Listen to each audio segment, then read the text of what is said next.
Салам достор, биздин каналга жазылыңыздар. Башкалар көрсөтпөгөндү биз көрсөтөбүз. Баткенге бербей койсоңор, эмдик жылал бөлөк өлкөн жер болуп калат. Ошондо силердин Кайдыгерликтен 18 километр жолдон бүгүн 16 километр бөлөк өлкөгө өтүп кетти. Эмне бажага табылган акча чегарага табылбайбы? Бажага табылган акча Баткенге табылбайбы?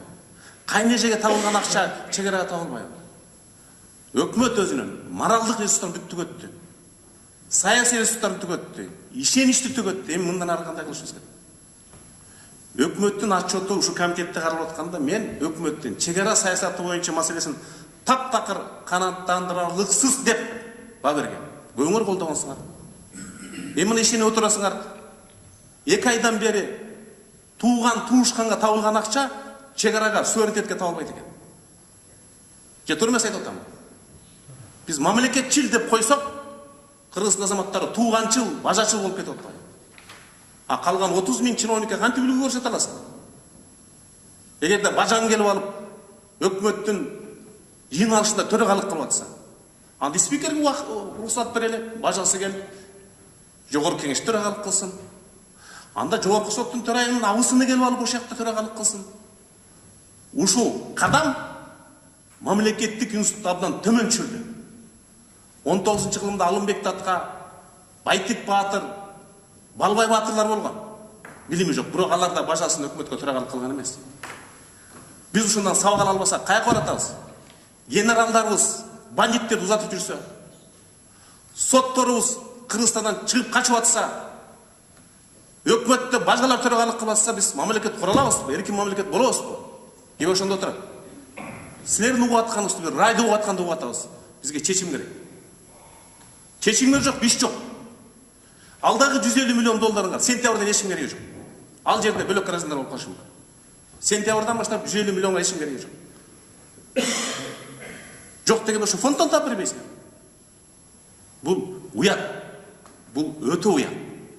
Бул коңшу мамлекеттердин жанында биз өтө уят болдук.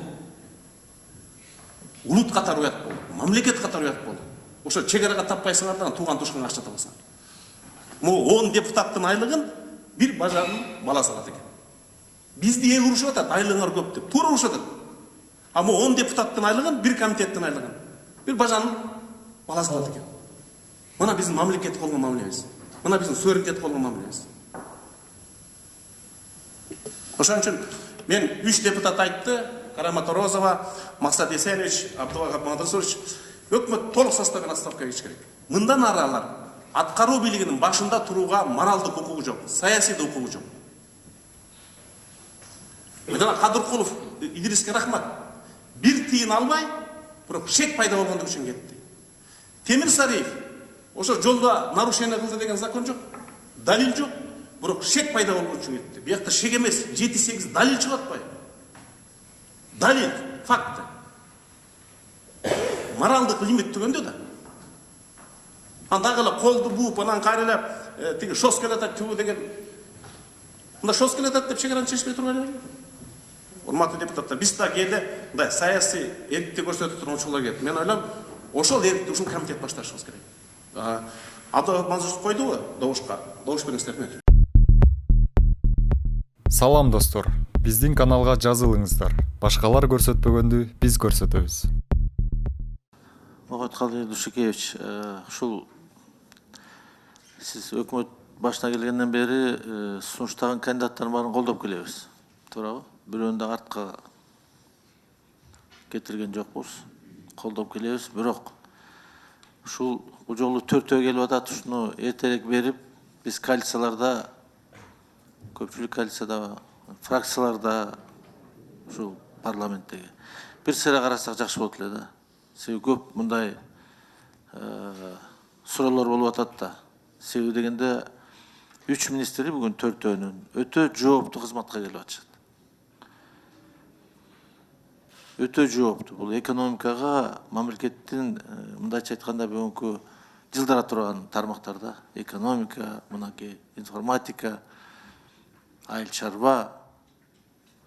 Ошондо суроолорду берип, жообун алсак жакшы болот эле да, бул бир.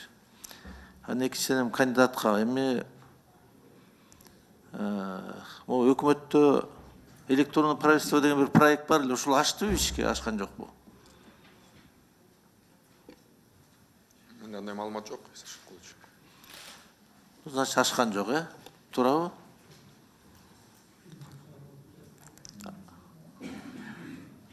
Ачкан жок. Мындайлар по факту айталы, жок бүгүн. Сәшен Кылыч, Иш жүрүп атат. туура азыр жана айтылгандай мына цифровизация боюнча санариптешүү боюнча көп маселени айтылып атпайбы. Мен ошону мына өкмөттөн жооптуу вице-премьер катары айтып коет элем.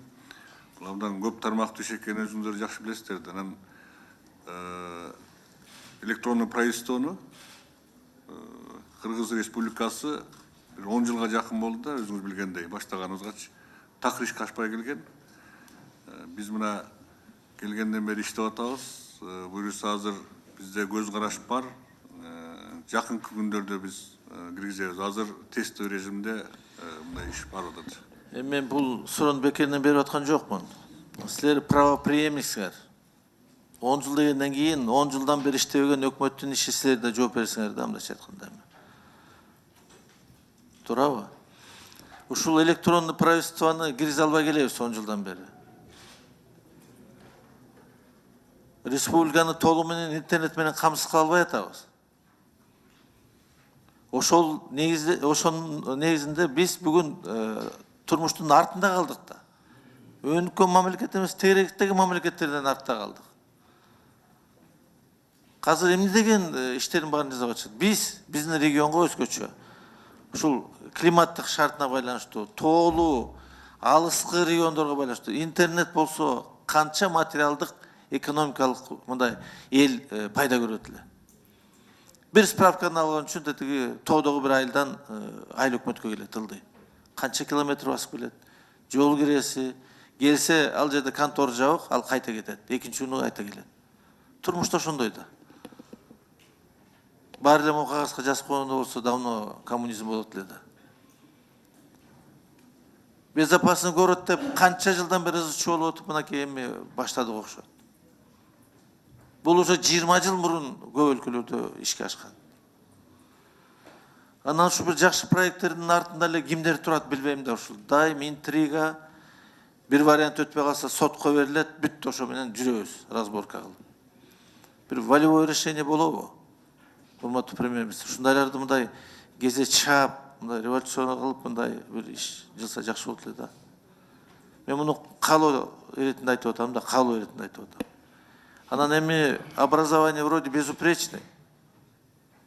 Эми көрүп атабыз, эми тил менен, чет тил менен сүйлөсөң керек, туурабы? Баары жакшы. Бирок билимдүү менен уюштургучтун айырмасы бар. Ушуну баарын уюштурганга билимден бөлөк дагы уюштургуч жөндөм керек. Ошо ушундай эмес, могу санапташтыруу деп, цифровизация деп атабыз. Бул эми объемный иш да, объемный иш. Бул эми бүт тармакка тиешеси бар. Адамдын баскан турган бүт турмушуна